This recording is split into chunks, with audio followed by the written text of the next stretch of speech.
Well, good morning, everybody, and welcome to the second session of this morning's conference. My name is Gillian Tett. I'm the US Managing Editor of the Financial Times newspaper. And joining me on the panel this morning is a fabulous group of people to discuss this whole issue of being bold in promoting diversity. I was actually in London about 3 weeks ago at an event organised by the FT called Women at the Top, which pulled together a very large group of women, both in the corporate, governmental and non-profit sector, to talk about the issue of diversity. And we had Christine Lagarde address the group, and a group of, again, very senior European women. And if there was one issue that absolutely galvanized the group, that provoked endless controversy and debate and some quite lively arguments between people like Cherry Blair and Christine Lagarde, it was the question of board quotas. Because if you're sitting in Europe today with examples like Norway on your doorstep, the question of quotas, of whether they're a good idea or bad idea, is not something theoretical, it's something very, very real and very tangible. And opinions vary very widely indeed across Europe about the merits of quotas. I mean, people like Christine Lagarde would say that actually, although she used to dislike quotas, she now actually thinks that what Norway has done offers a potential way forward for a country like France. At the other end of the spectrum, many people in the City of London would take a very different view, and the American debate is being framed in different language all over again. So to discuss the whole issue of how to promote diversity and whether bold policies are or are not needed, let alone quotas, I have joining me on the podium, and I actually hadn't worked out the order in which they were going to sit, but anyway, excuse my like an ad lib here. But from your left right, we have on the one hand Sheila Hooda, who is Senior Managing Director of TIAA-CREF. We have Ellen Stafford-Sigg, who is a board member of Deloitte and a principal of Deloitte Consulting. We have James DeGraffenreidt, is that correctly pronounced? Perfect. Thank you. Who is a former chairman and CEO of WGL Holdings, but is current director of Massachusetts Mutual. And then on the other side, we have Barbara Colwell, who is corporate director, advisory board member of the Women Corporate Directors and a former executive director of ThinkQuest, New York City. So a fantastic collection of people who have direct experience of working inside large organizations, working on boards, and thinking about the people who are recruited to boards, or who should be recruited to boards. So perhaps I can start by asking Sheila, from your experience, are you in the camp of those who think that quotas are a good idea or not a good idea? What do you make of the experience of Norway? And if you don't think that quotas are a good idea, what else can be done to be bold in trying to promote diversity? Let me just step a tad bit back. I think if we reach the situation where we want to have quotas, we've probably not thought through the issue well. And the reason I'm approaching it this way is because I grew up in McKinsey, and I have the whole strategy sort of bent in my bones before I went to investment banking. What I really think the issue is, it's much broader than just addressing the women on boards and do we need quotas.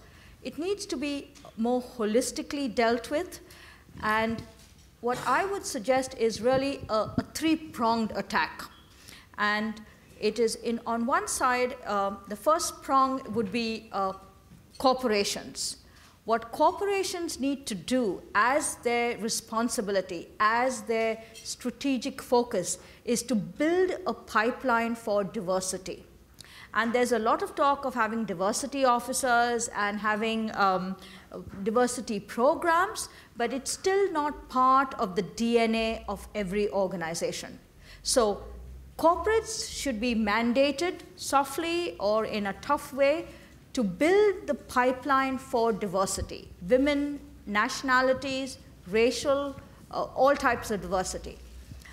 It needs to be part of corporate companies' strategic agenda. The CEO and senior management needs to be focused on it. They need to monitor programs. They need to have a well-balanced plan for diversity. So that's one prong.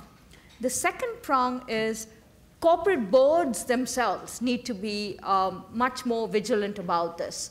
And they need to have a plan of how they recruit for diversity. They need to make that plan public. They need to have audits for their boards and say, we lack certain skills. Let the public know ahead. These are the people we are looking for. They need to go outside the box. They need to have a plan to onboard people onto a corporate board. They need to have some training and inclusion. So that's the second prong. And the third prong is when we come to the state where we need governments and regulators and the media, etc., you know, building the case for or against quotas. So I would think it needs to be addressed in a broader fashion by corporations, by existing boards, and then by regulators. Now, to answer your question more specifically, Gillian, do we need quotas? I am personally in the camp is if nobody else is doing their tasks and if the other two prongs are not delivering the result, then yes, we need quotas. But quotas per se are the last straw. It's like saving a drowning man. So you put a quota and make sure it happens. But we need to think broadly and think ahead and think holistically. So quotas are necessary as a last straw, but let's talk of developing the pipeline and having boards go beyond their comfort level in attracting a more diverse board set. Right, right. I must say, I mean, I instinctively am extremely wary of quotas myself. I mean, having looked at my own experience of working in journalism. And yet the point that someone like Christine Lagarde would make is that in a place like Europe where there has been such resistance to actual serious change and where there's a lot of talk but not very much action, that maybe that last straw is sometimes needed to actually provoke action. But Ellen, how do you see it from your own experience? I would say that historically I also have been very concerned about quotas and the unintended consequences. So in a similar sense, I would say that there may be a representational objective that is public and creates public pressure. It is close to quotas, but I think going to quotas and having the threat of dissolution seems a bit extreme in, we're talking about the US in this case. However, I think that doing something that is just about as close, which is saying, okay, there should be a certain representation, and that may be based on our population, the business population. So it is as close to quotas as we could go, but again, partnering that with what do you do to change the nature of the boards themselves? And I know some research talks about term limits, different ways of having more advisory boards be more developmental and increasing that role. But what do you do to change the other factors as well? In many ways, I would say Deloitte, we are a partnership with a number of different businesses, but we're still a partnership, so 3,000 partners, $10 billion in this country. We are a little bit of a Denmark because our board is, the pool is our 3,000 partners. They are our constituents. And so we don't call it quotas, but starting 12 years ago, we started to say, okay, we mandate representation in many ways by geography. Different regions of the US need to have representation. We do by the businesses, that we need to have auditors, consultants, financial advisory, tax people on the board in appropriate balance based on the number of partners we have. So are those quotas? So we now also, starting about 12 years ago, started to have the percentage of women reflect the population of our partners as well. So you could call that a quota, but we don't threaten to dissolve the partnership if we don't get there. But in essence, it is. Putting that out there as a goal changed the role of our nominating committee in looking now for gender balance as well. And lo and behold, we could find qualified women. And I benefited from that 4 years ago. I was then part of a different type of diversity. I was part of the younging of the board because our partners didn't think we had, so I was a 45-year-old, which was young on our board. So we do look for that balance, and it has, we've grown tremendously. So if you look at the impact, we've had the financial success that would say, those things don't hurt. Now on the flip side though, while we were doing that, we're also looking at how are we coaching and mentoring women? What are we doing about the roles they have within the firm? Are they getting client leadership roles, which is our view of line, and not just internal nurturing HR roles? So we partnered that with making the change happen with how women were being groomed for different roles. But I will say, we have a benefit. We have a term limit. So the maximum you can be on the board is 6 years, often just 3 years. We have, we can't have CEO roles, so therefore we don't, there's no expectation of former CEOs. There's no expectation of public board service because we can't be on public company boards. So therefore, our criteria are much more about the attributes of a board member and what you expect of how they will represent and work to earn the trust of their partners and represent the whole business. So going back to the example of what we're talking about today is if we could also work on the, I don't know if term limits have a trade-off, by the way. There are downsides to that. But what are the attributes, going back to the musicians as well, what are the attributes of a good board member which are not necessarily based on experience? And how do you change that set of criteria so that that in and of itself starts to open up the pool and how you look at the pool of people that you're interviewing, rather than just are they in the network and were they a former CEO? So I do think you have to have that, I would call it a two-pronged approach, but you have to have both. And you'll make some mistakes when you start to move towards the 30% or whatever the representation is, but you learn from them, and you don't declare loss in the first 3 years because there were mistakes. You learn from those, and you change the program.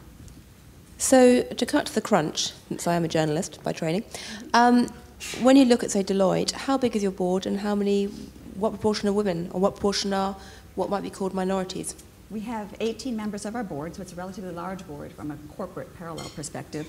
There are 5 women at this point, which roughly reflects the percentage of women. Our partnership slightly higher, actually. Our chairman of the board is a woman. Yeah. Sharon Allen. Sharon Allen. And that would not have occurred if we had not started 12 years ago. She was elected 7 years ago, and because she'd had board experience. And she's been a very tough chairman of our board. In terms of minorities, we now have, I'd say out of the 18, these are the directly elected board members, there are probably 3 at this point, which is again higher. And 2 of our 4 businesses are now led by minorities as CEOs of those businesses, which is a dramatic change as well. Right, fascinating. And Sheila, can you give us an indication about how TIAA looks? Complicated structure. We have a board of overseers, a board of CREF, and a board at TIAA. Diverse. I don't have the exact numbers, but I would say roughly 30% are women and minorities. Mm. And as you know, our CEO is Roger Ferguson, who's also on the board, African American male, and the chairman of the board is also a diversity candidate. So there is a lot of flavor that comes from the top down. And this is why I made the comment that it needs to be part of the strategic corporate agenda. So both at a corporate level as well as at the board level, it needs to be tied down. I mean, we all need to be involved with it. It just can't be the quota system set up to rescue a drowning man. I mean, that's the last resort. Right, interesting. I must say, as someone who's looked at the media world in some detail, something I find fascinating is that partly because there has been a lot of focus on women and trying to get women represented on senior groups, the minority issue tends to be sometimes underplayed, and many newspapers and electronic media do well on the women thing. They don't do so well on the minorities issue, partly because of the focus. But James, from your experience, are you in favour of quotas or not in favour of quotas? Since you're presumably filling the quota ticking, having a man on the group today box. You are part of today's quota. I'll speak a little bit of heresy to you. Having run a company, a utility company that's heavily regulated in Washington, D.C., I can take the position that I'm agnostic on the issue. I've watched, I know that corporations will adjust to whatever the law is. Personally, I don't favor quotas for some of the reasons that were outlined by the researchers on the previous panel. Let me just begin by focusing on what is it that we want that directors do? Why do we have directors? And that informs my judgment about how we address the question of diversity on boards, and for that matter, in the senior ranks of major corporations. And I'm really focused on public corporations, publicly traded. I serve on the boards currently of 2 one large publicly traded corporation, Vectren Corp., which is a utility company headquartered in Indiana. but also Massachusetts Mutual Life Insurance, which is it's a mutual company, so it's owned by the participating policy holders. And the question is, directors are supposed to represent the interest of the shareholders. You basically have permission from society to operate as a corporation, whether you're in Norway, the United States, whatever country you're in. There is some certification you get from the government that can, sometimes does explicitly, sometimes only implicitly express some notion of societal good around that certification. But the fundamental purpose of these private companies that are publicly traded is to make money in a competitive world, whatever their industry is. So I start my thought about what a director is supposed to be doing in representation of the shareholder from the perspective of what is it that the policyholder or the shareholder holds in their hand as a certificate, a stock certificate or a policy, and that is a promise about some future value. We were taught in the business school, that today's stock price is a representation of some expected value. Well, that ties to the strategy of the company to compete successfully and sustainably for some long-term time horizon beyond like the next quarter. Usually, because a corporation is supposed to be perpetual. So the director's two major responsibilities are to make sure that they own an understanding of and a belief in the strategy that's going to make that company successful, and to be accountable for the population of the corporation with a management team capable of delivering on that strategy, which represents the company's ability to fulfill the promise of whatever the expected future value of that stock certificate happens to be, or the promise to the various holders of debt from that company. So how does that relate to diversity on boards? Companies that view diversity, whether at the board level or in the management ranks, as part of their strategic imperative, in other words, an essential way for them to compete effectively for the long haul, probably are already tending to achieve certain desired goals on the diversity front, because they are already anticipating what's the world going to look like 5, 10, 20 years from now if we want to be in business and we want to maintain market share and occupy a certain level of trust with the consuming public, depending on the product or the service. On the boards that I have served on, and I liked very much some of the frameworks that were outlined by the researchers, what I've noticed is that we have tried to achieve what was described in the Philharmonic example, and that is we do not fill board seats based on social networks. The truth is that if that were the case, I would never have served on any of the boards that I'm on. I was recruited by a headhunter to the Mass Mutual board. I was recruited by somebody from outside of my network to the veteran board.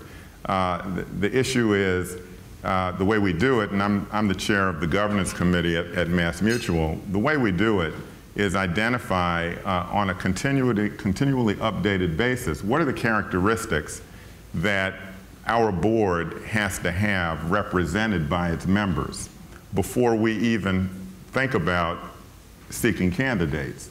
And then we use an outside firm and say, okay, here are the criteria that we're looking for.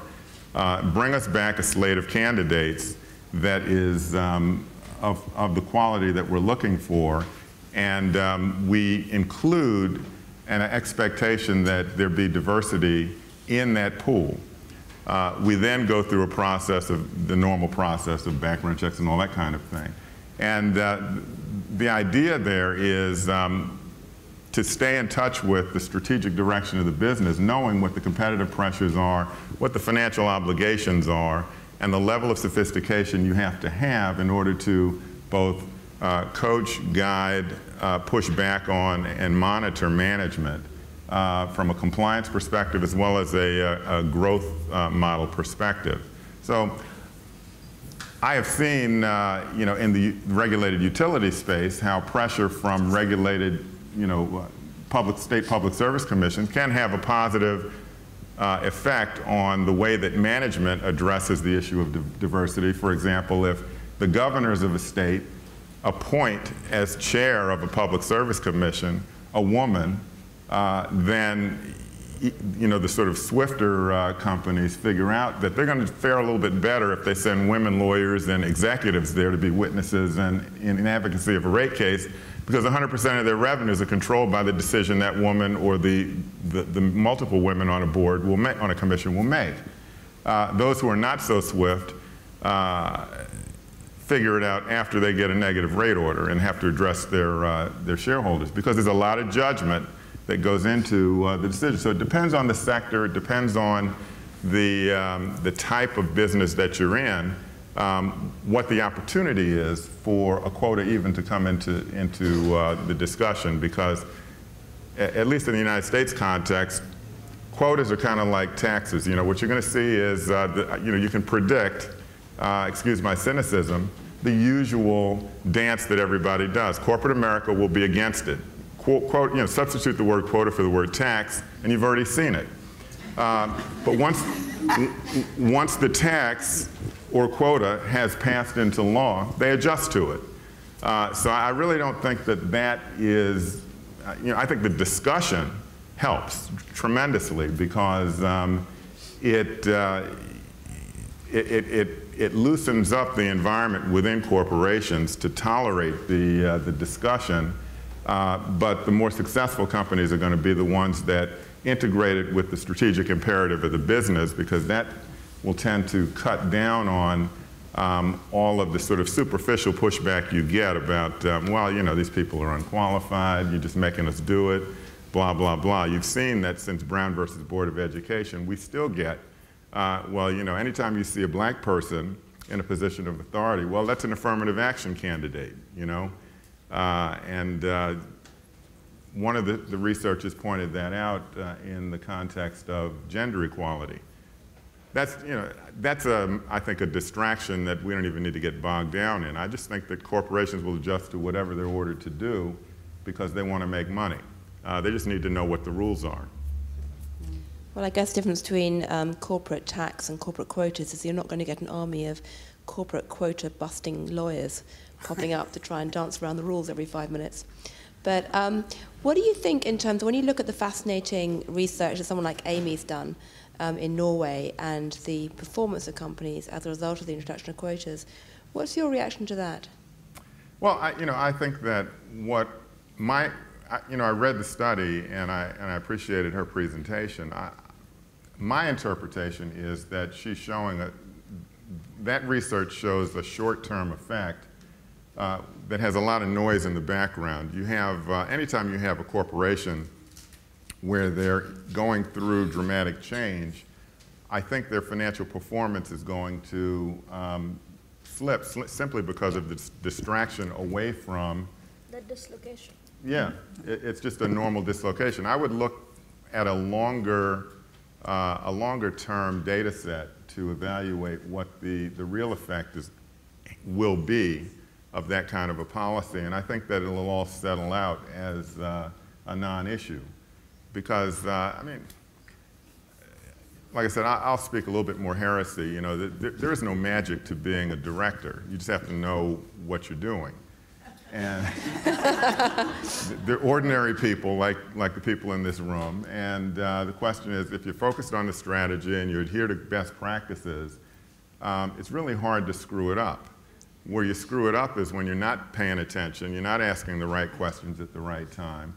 And I think that that research shows a transitional effect, not a steady state effect where you have taken advantage of the pool of competent people that are out there who are women to serve on the board. And there's a certain amount of, I don't care how good you are, how knowledgeable you are, even if you are a former CEO, your first year or two on a big company board, you're still learning the business unless it's in the industry you came from, and it's unlikely in most cases that that's where you're going to be placed because of competitive concerns or other regulatory interpositions. So there is a settling in period where you've got to learn the people, the processes, and the industry before you can have an effect. So I think that her time frame was just indicating what the transitional effect was.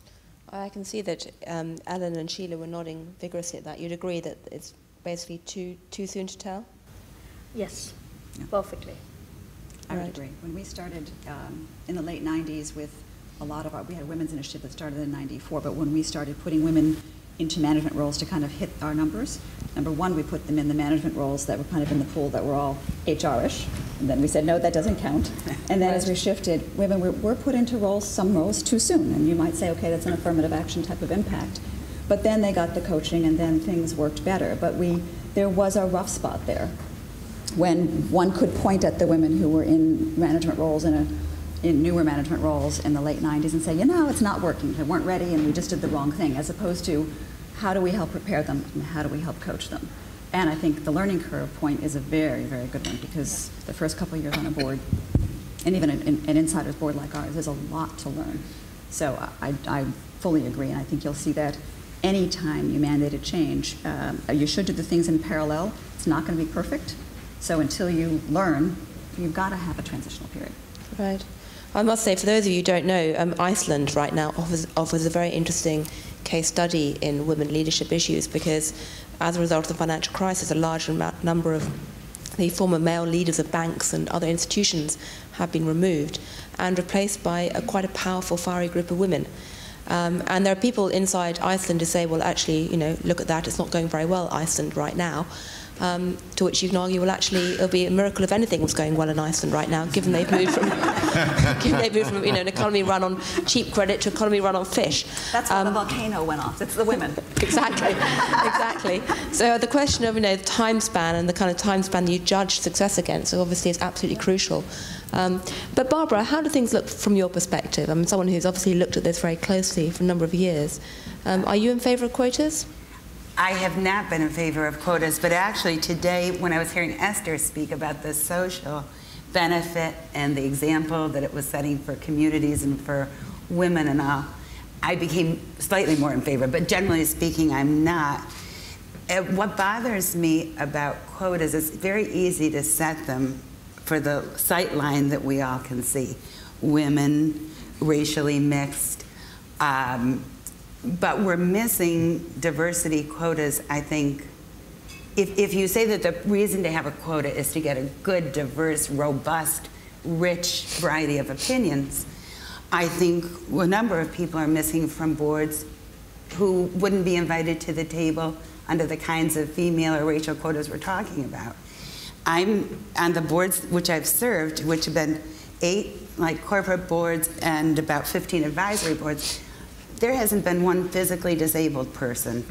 There are very few people that I'm not comfortable with, which makes me think it's not a very big, diverse body. I mean, I think corporations don't mind people who look different or who are diverse, as long as everybody feels the same and has the same manners. And so I think there's diverse in the correct way. That's it, and dresses, exactly. So I'm afraid that quotas will not accomplish what we would like to see them accomplish. But the other thing, though, is I do think it's incumbent, as we were talking about, women and people getting onto boards and getting the training, because the first couple of boards are scary, and as you just said, James, you can't, there are so many levers to all these different industries and to the strategy that I don't think you can contribute from the get-go. But I think it's very incumbent on people who want to get on boards to do their homework and prepare and become, as you say, you very seldom or probably never can get on a board as an outsider in your own industry. But it's very incumbent, and I think women are very, very good about doing homework. So I think that's one thing that would mitigate in favor of quotas. So I have I'm slightly more leaning toward him today after Esther and after the studies, but generally speaking, I'm not in favor of him. I'm curious, out of your 8 corporate boards and 15 advisory boards, which is quite an impressive tally. I'm very old, though. I mean, how many of those 8 corporate boards have actually had women represented in anything other than a token way? Or have any of them? No, actually, on the boards that I've served, there have always been at least 2 women, but it's never been more than 20% or 25%. So there have not, although it's so funny, when it's me, I don't think that it's a quota. But I know that people that just like you said, people say, well, if it's a black man, they'll say, okay, this is an affirmative action quota. I know that people look at me and say, well, if you were a white male, you probably wouldn't have a seat here. And there is an undercurrent, I think, about that on all of them. But the boards that I've served on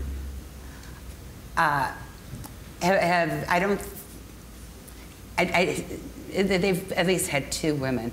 And I think they did value, not always value the diversity of opinion, actually. That's the other thing, is sometimes when you feel strongly about things, I'm not sure that although we all give the talk, we want a rich diversity of opinion, I'm not sure that at the end of the day, when you're sitting there engaged in an intellectual disagreement about strategy, that the disagreement of opinion is always favorably looked upon. So, Right. So we say we want diversity for this, but then everybody's got to catch planes after the meeting, and it's time to go. But you know, that's my point about the integration with the strategic imperative of the business. If you're going to have an expression of diverse views in a board setting, the only way that gets resolved or engaged is if it's tied to why are we here? You know, how does that relate to the success of the business for which management must be held accountable? If you don't have targets set that relate to the issue you're discussing, for example, you know, diversity is the one we're talking about today. You know, if for example, just hypothetically, the fastest growing product you've got in terms of sales is being purchased by women, there's no discussion about the management team that's the company's face to that market, then that company's got a problem. Yes. You know, and if the board is not comfortable having that conversation about, and there are no women in the conversation, then that company isn't going to be very successful for very long. I mean, I'd say another counterexample is the financial industry, which I know well. Has, you know, if there was ever a time when it's been clearly demonstrated the dangers of having tunnel vision and having a group of people who all think in the same way in a silo, often cut off from the rest of society, it's been now. And I think inside many large financial groups there is a recognition that a bit of diversity in debate and perspective and awareness of life beyond the trading floor might be a good thing. But do either of you have comments on that issue? I mean, if not, I'd like to turn it to, sorry, Anna. I was going to comment on another element of diversity along the same lines, I think, for many companies is the emerging markets. And you could say the growth is there, that is the future, and yet one would say, okay, we don't have the pool of business people yet to have them be on our board or in our management teams. And I think that's another area. So you could take this geographically, and you know, in some markets where there's a new need for a diverse aspect of thinking. So I think you could take this in many different directions. And again, quotas don't solve this, but it is going back to what's the business imperative and how are we making sure that's reflected in a way we think about our business. So just echoing that and adding that dimension, which I think is neglected right now. I just want to add a footnote to that. And you know, diversity doesn't need to be women and race and nation. We add geography. But there may be a wider range of criteria to look at, and one of which is, you know, as you guys have been just mentioning, everyone thinks and talks the same on a board, but what are the different skill sets, you know, marketing or supply chain and manufacturing? What is the range of age? Maybe an older person can add a different set of experiences than a younger person who's more web savvy or who's more internet driven. So you need, diversity has to be broader than what we have been thinking about to get the richest decision to align with the strategic imperative. So we may be getting too much into tunnel vision here as we talk quotas and diversity. How do we define diversity is something, maybe it's another topic and another debate, but that's something to keep in mind.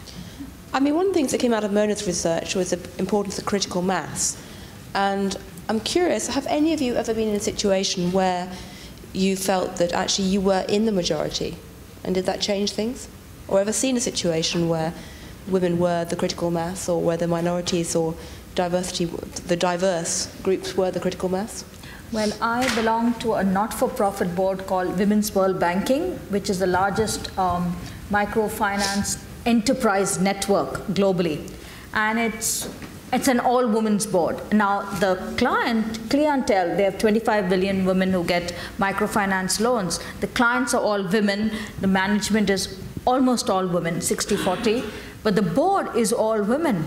And let me tell you, I look forward to those weekends where we have those. The debates are much, much more vigorous and much more passionate. We sometimes have to have the moderator or the chair sort of cool us down, but it's vigorous, there's passion, and there's commitment. And I don't hear things like, Barbara, like a sad state, I have to catch my plane, right. I have to get golf. Like, that's the last thing on our minds. You know, the goal is, how do we maximize new products to poor women in impoverished regions? How do we make it economically more sustainable for them? So that passion and that drive and that focus, it's a lot of pleasure to be on an all-woman board. I think the not-for-profits are more highly female.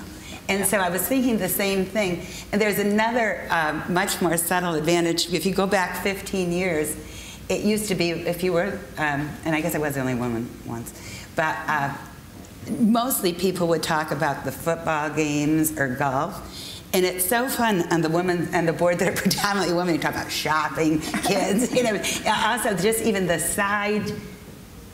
side conversations make you understand this male network that used to exist where people played golf together, because you find all these commonalities that really did not exist 15 years ago, I think.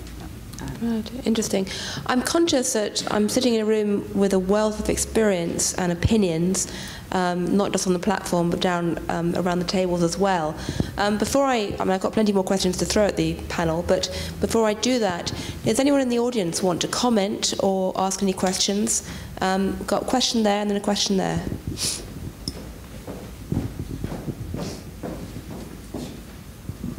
Good afternoon. I'm Tony Chappelle.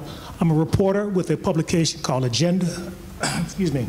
We're a part of the Financial Times, and we report on corporate boards. This year, the SEC instituted a diversity disclosure clause, item 407C2, that requires all boards to disclose whether they have a policy on board diversity. Now, if they don't have to do anything else, but if they do, they have to describe how that policy works and how effective they assess that it is. And I'm just wondering if that has made any difference, and is that a sort of a quota in effect? If we have to disclose things, then we have to therefore justify them, and we make things open for our shareholders to either criticize or applaud us. So I'm wondering if that in effect is actually a de facto quota system for the United States, and how it's going, how you assess that it is going.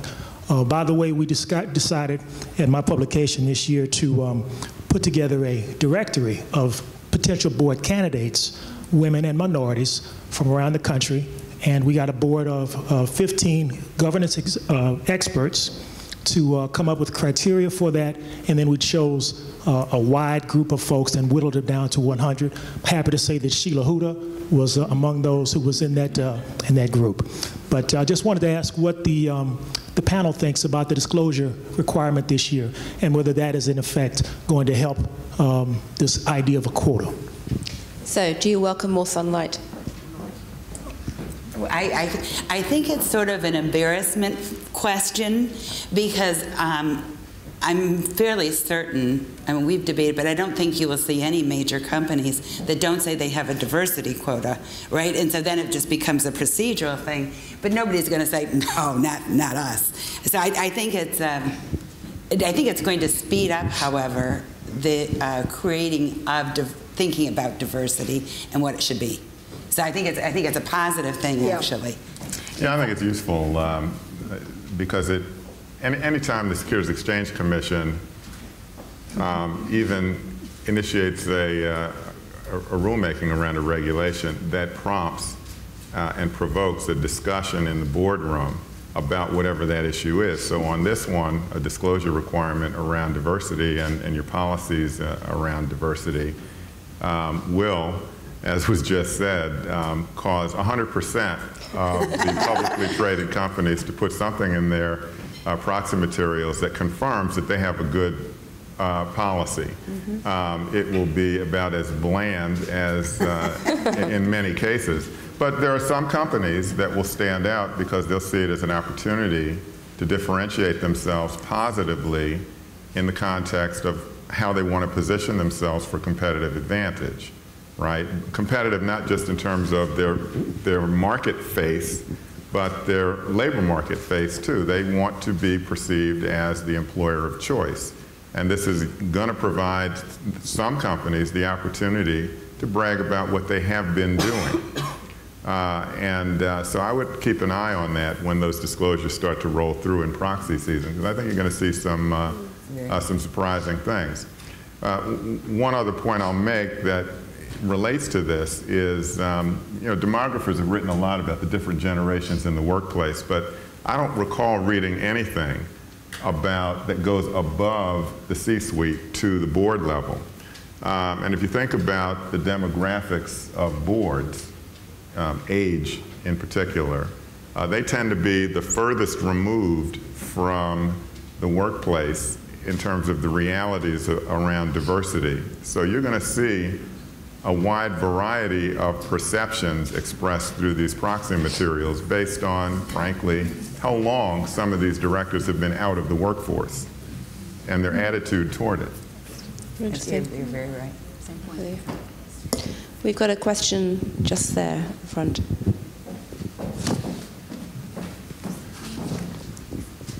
Hi, my name is Nicole Letelier. I guess I have a comment and then a question. I, too, go back and forth on quotas or not quotas, but I turned 30 this year, and I spent the first 5 years when I graduated from college in the media industry in the for-profit sector. I joined Inroads. I don't know if anyone knows that organization. Let's diversify racially the face of corporate America. Went through a pipeline program, very successful, kept moving up. But I left because it was a hostile environment to be in, quite frankly, as a Latin woman. So I guess the question is, I understand the hesitancy around quotas. I understand the need for the pipeline, but what happens to young women like myself when we get there and there isn't a quota? So I have no role models to look up to. I have no mentorship, and quite frankly, I leave. And I say this is a challenge that I know Time Warner has faced. I know JP Morgan talks about the retention of diverse candidates. So maybe quotas aren't the issue. Maybe there's a place for a quota. I'm wondering, because I don't want to go back, but that makes me kind of sad. But it's just kind of a hostile environment, quite frankly, for somebody who's coming up through the pipeline. I would say that, and that is a challenge, and frankly, our board discusses it as well in terms of the mentorship and the role models for, in our instance now, trying to have the minority population come through the leadership as well, and that's something that we are focused on tremendously. It's a hard one because of the numbers. We tackled, quite honestly, women first back in 1992-93 because of the numbers. And we knew we could, if we worked hard at it, get the numbers to move forward, try to work on the retention and advancement of women. It was called the Initiative for the Retention and Advancement of Women. And that would help us learn how to try and do that for what were smaller numbers of minorities. And quite honestly, one of our board agenda topics next week is kind of getting to the root cause of, great, now we're getting people to partner among minorities, but we're still not getting them in leadership as much. Yes, we've got, and we think it will help, we have minorities now leading 2 of our 4 businesses to have role models to have that career path. But it is very hard. But one of the things that you do need to tackle is that coaching and mentorship and helping other people realize that just because I'm not a woman and I'm not Latina doesn't mean I don't have a responsibility for getting to know and understand someone who's different than I am. I think that is the big code to crack, in addition to having the numbers, but you can't get there unless you do both. But it is a hard code to crack, and that's something that we're working on with our actual teaching and doing more instruction on coaching and mentoring and understanding people who have different backgrounds than you do, also quite honestly different career wavelengths. We're doing something called kind of, people go through sine waves of how they're going to work at different stages of their career. But we have to crack both of those so that it's not just about having people who are like you and like me, but having more people understand how to make that environment open and less hostile, period. So I would say that's something that we honestly don't have a golden key to that one yet. We're working very hard on it. Sheila, do you have a view on that? You know, because presumably you must be an interesting role model yourself for people coming up underneath you. I hope I am a role model, but I wanted to say that it's sad to say, but I've never had a mentor and I've never had, per se, coaching. When I made the MD cut at my prior job at Credit Suisse, they gave me an executive coach. And frankly, she was most helpful, but she was not from the company. She was someone external whom the firm offered for all MD level people, so I had her to sort of coach and guide me. And what I learned through the process, and maybe I just did it intuitively, like a street fighter, I sort of, you don't have any role models. You're a woman who grew up in India, came to the US, and sort of you find your way around. I took it upon myself to sort of learn from external role models, read up, attend conferences, because if the organization is not ready yet to help you, and I don't mean to say they were not ready to help, they just never thought about it. This is all new stuff in the last 10 years maybe, or 5 to 10 years. So if I came out of business school 22 years ago, there was nothing. So, in that street fighter mode, just take it on yourself to approach people, to go for conferences, to ask for help, to learn from people, to read, to take it on and do it yourself. And maybe somewhere along the way, once you make one cut or second cut, then you'll get some help coming. So don't wait for people to come to you, just push your way through, and hopefully some doors will open that way. And I can say that from my personal experience. Even today, I mean, there's no role model or whatever, you just sort of, figure it out as you go. Sad but true, I must say my own personal experience is I've never had a mentor either. Mm-hmm. And in one way, at some levels, it's actually quite liberating. I haven't either. I never have either. Yeah, I mean, I think the dirty secret is that most of the women who do get to senior positions within companies have had to be, amateur anthropologists and figure out things and basically just try and navigate the system best they can. And the good news is that if you don't, you're not boxed into any particular expectations. But I haven't had. No. Yeah, this is all new, correct? Yeah, this new thinking, and hopefully the next wave will be in a better spot. Have you had a mentor?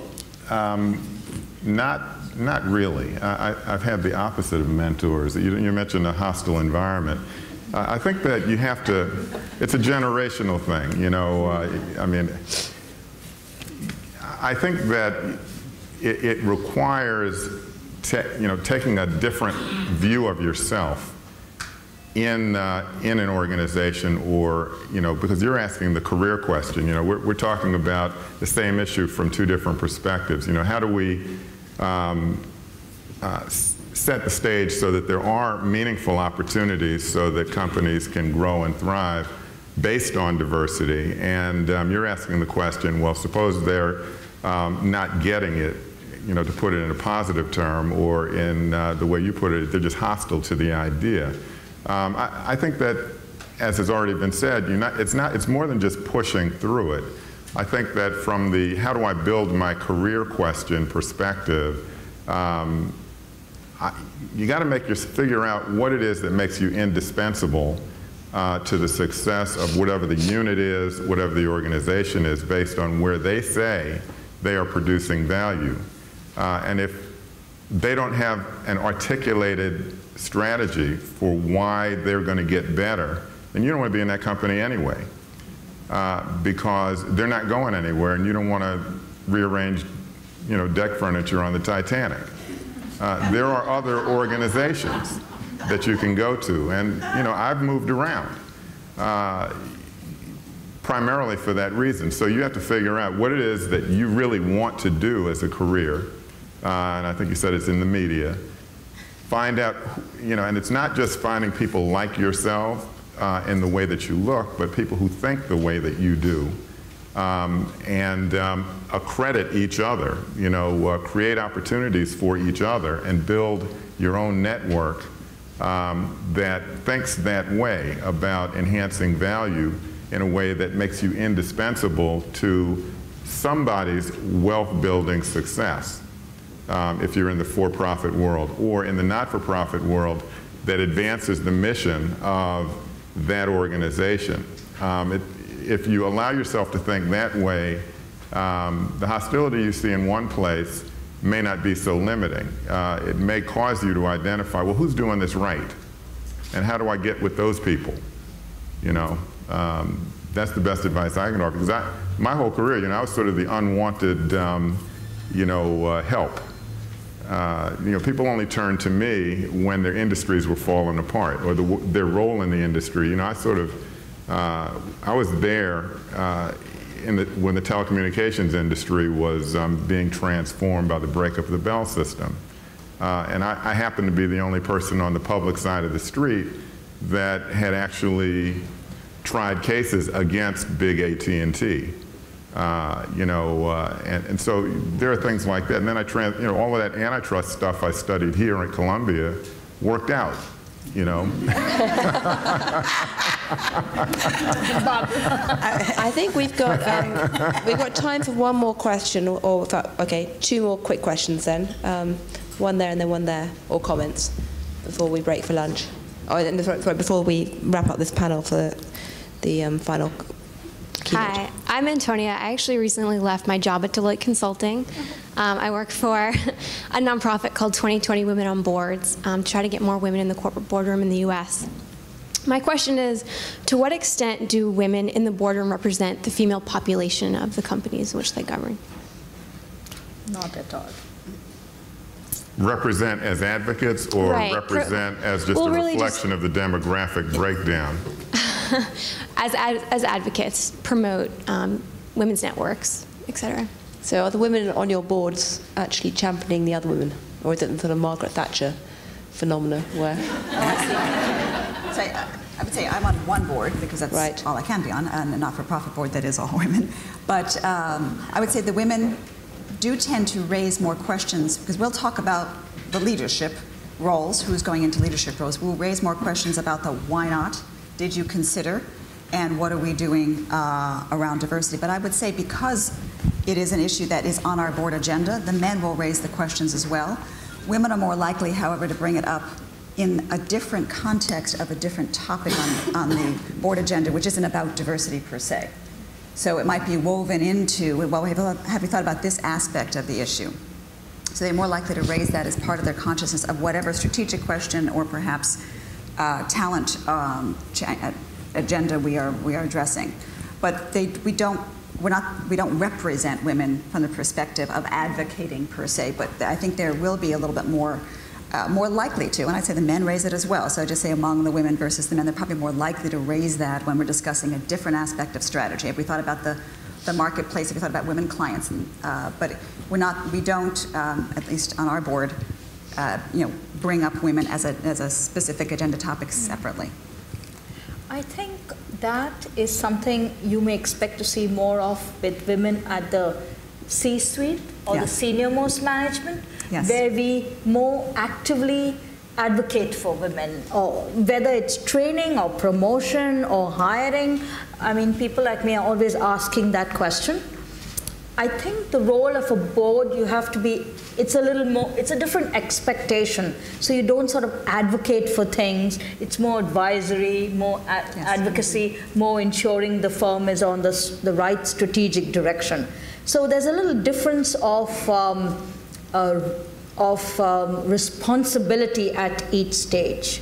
But the senior level C-suite women are the ones, I think, and if you want to use Madeleine Albright's words, there's a place in hell for women who don't help others. I think that role is the C-suite. Is a C-suite women, not the board, because the role of the board is slightly different. Right. But when we're talking about succession, actually for the CEO, typically there's a woman in the very high who I would think would have been considered, and when I find out that she's not the heir apparent, I want to know why, and if there's training that should have been done that could be done, remedial coaching. So it comes up to that extent, but just for succession for the CEO, not really in a larger context. Right. Well, I think. I'm sorry. No, I want to disagree slightly. I think that going back to the two primary functions of a board, ownership of the strategy and establishing, based on reasonable judgment, that you have the people on the management team capable of delivering on that strategy. That's where succession planning comes in, but it's more than just the CEO succession, because it's the team that has to support whoever the new CEO is going to be, or who the ready now candidates are. What does the complement of people look like? That is the opportunity that we have as board members to inquire about the relative presence or absence of inclusiveness from a diversity point of view, women, minorities, or otherwise. How is it that this company is going to survive or thrive if, when we look down through the layers of senior management, we don't see sufficient diversity, causing management, the CEO, the CFO, the VP of strategy, if the company has one, to explain how all of that works for the sustainability of the business, causes the natural effect that you would expect. The next time they come back, they'll be telling you about all the women. They'll be telling you about all the minorities without being asked. So I've seen that work very effectively at each of the boards that I've been on. And it doesn't just come from the women board members. Well, I think we're actually out of time, so I think we'll have to skip the last question. I apologize for that. But it just remains for me to say a very big thank you to all the members of the panel for a very interesting, very lively, and quite fun debate. So thank you all very much indeed. And now have the last... Thank you. Well, it's almost time for the conference to be over. I'm Kathryn Kolbert, and I'm the director of the Athena Center for Leadership Studies at Barnard College, which is a new center that is dedicated to promoting women's leadership, both within our student body and within the world at large. And so I'm thrilled to have been a sponsor of this conference today. It's been extraordinarily interesting. I took notes a little bit during the course of the morning, and I just wanted to highlight a few of the things that had been said, because I think it teaches us a lot about where we might need to go. I think Esther so eloquently said, or helped us understand more forcefully, when you change the people at the table, you change the conversation. And that's very, very important. We learned a little bit about the fact that when more women are in leadership, there's less corruption. There's also more innovation. and innovation is the key to financial success. We learned as well that stereotypes change more quickly than many of us think, and that when you put more women in leadership, the ability of others to see that women can be leaders and effective leaders are really appropriate, and open eyes to alternatives for other people in the society at large. And we learned that, and I think this is, to me, the most hopeful thing we heard all day, is that when you bring more diversity in leadership, our young people, particularly young girls, have something different to aspire to. And that is extraordinarily life-changing and life-affirming for so many girls around the world. We also learned that women feel less self-confident than men, at least to start, but when they attain leadership roles, that confidence improves, and their own view of what they can do is very, very successful and improves as well. And we learned that experience is the key, so that women who are less experienced don't do as well, but when they gain that experience, they do. And that's really a very, very important takeaway. And lastly, I think at least what I'm walking out of the room with is that we need a whole lot more CEOs and board members who have daughters and a great sense of fairness. So I thank you all. I urge you to continue to follow the work of the Athena Center and of the Bernstein Center, and we are doing great work. The proceedings today will be put out in a pamphlet that will explain or highlight a lot of the work, but we urge you to keep involved with our activities. And thank you so much, particularly to Bruce Kogut and to Sandra Navalli, who really did the lion's share of the work for this conference, and their wonderful staff. So thank you so much for joining us, and we hope to see you again at another conference that highlights many, many of the important questions around leadership. Thanks so much.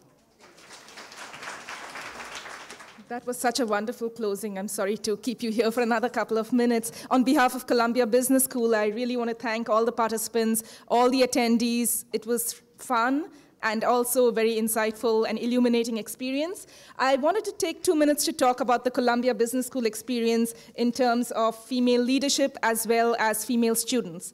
So I went and looked at the percent of our faculty that are women. And does anyone want to hazard a guess? Okay, so overall, it's about 16%, and that's not such good news. But the good news is when you break it down by junior and senior faculty.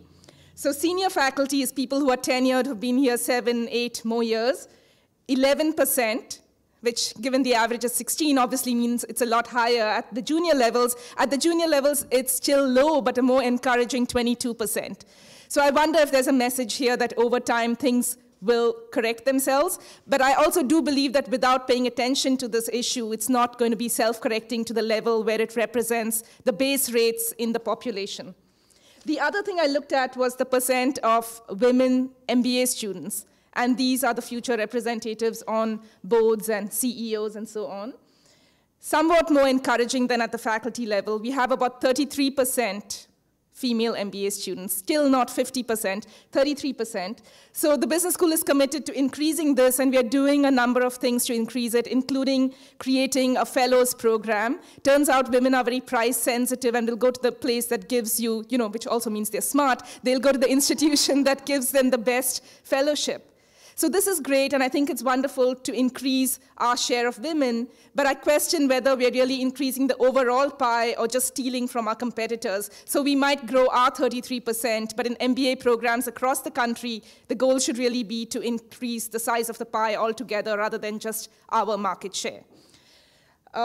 So those were a couple of things I just wanted to close with. I also want to express our deep appreciation to Barnard, the Athena Center, and to President Spar for doing this along with us, and we look forward to many such events that we can co-sponsor together. Thank you for coming.